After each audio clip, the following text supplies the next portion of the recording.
नमस्कार दोस्तों, आज का टाइटल है हनुमान जी ने वानर रूप में ही क्यों लिया जन्म।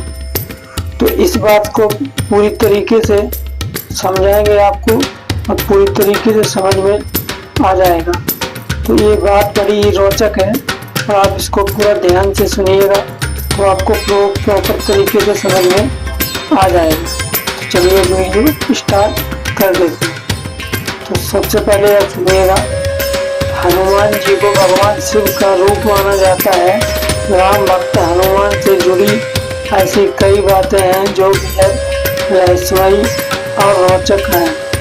उन्हीं में से एक है हनुमान जी के जन्म के संबंधित रहस्य। हनुमान जी वानर के रूप में क्यों जन्मे? रामायण के अनुसार भगवान शिव ने ही हनुमान जी के रूप में राम सेवा के लिए अवतार लिया था। इसी कारण से हनुमान जी को रुद्र अवतार माना जाता है।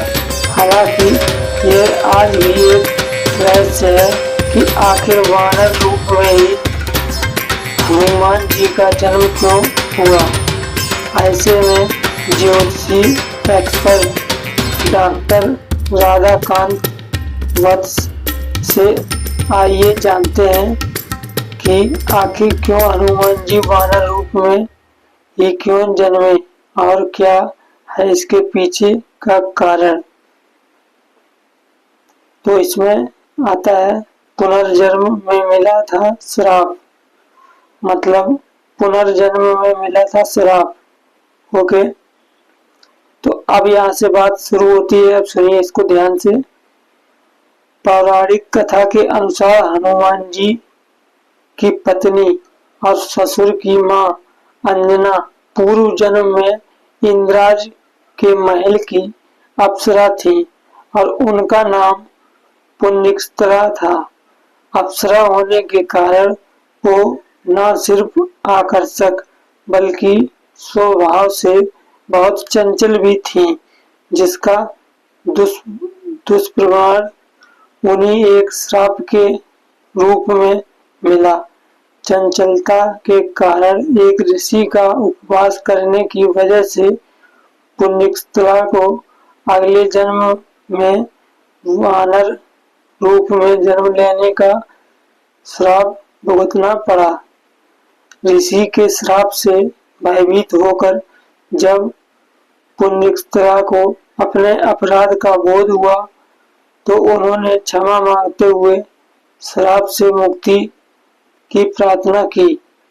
तब ऋषि ने उन्हें बताया कि वानरी रूप होने के बाद भी वह परम तेजस्विनी होंगी और उन्हें एक दिव्य एवं यशस्वी पुत्र प्राप्ति होगी। तपस्या से मिला वरदान। तो अब देखिए वरदान क्या मिलता है तपस्या से। तो श्राप के बाद पुण्यस्त्रा ने अब तपस्या का मार्ग चुना और घोर तपस्या करने के लिए वन में चली गईं, जहां उन्होंने भगवान शिव की तपस्या की। भगवान शिव ने प्रसन्न होकर उन्हें दर्शन दिए। पुण्यस्त्रा ने वरदान के रूप में भगवान शिव के मंत्र से श्राप का प्रभाव खत्म करने का आग्रह किया। भगवान शिव ने तब पुण्यस्त्रा को इस श्राप का महत्व समझाया कि राम युग में जन्म लेने के लिए वह खुद अप्सरा के गर्भ से जन्म लेंगे। यह बात सुन पुण्यस्त्रा खुश हुई और उन्होंने आगे भी अपनी तपस्या जारी रखी। अगले जन्म में उनका विवाह वानर राज केसरी से हुआ। विवाह के बाद भगवान शिव कथन सत्य हुआ और स्वयं शिव शंभु हनुमान जी के रूप में अंजनी माता और केसरी जी के यहाँ जन्मे। चूंकि पुत्र को जन्म देते समय अंजनी माता वानरी रूप में थी, इसलिए हनुमान जी ने भी वानर रूप में ही जन्म लिया और राम भक्त बने। इस कारण से हनुमान जी ने लिया था वानर रूप में जन्म।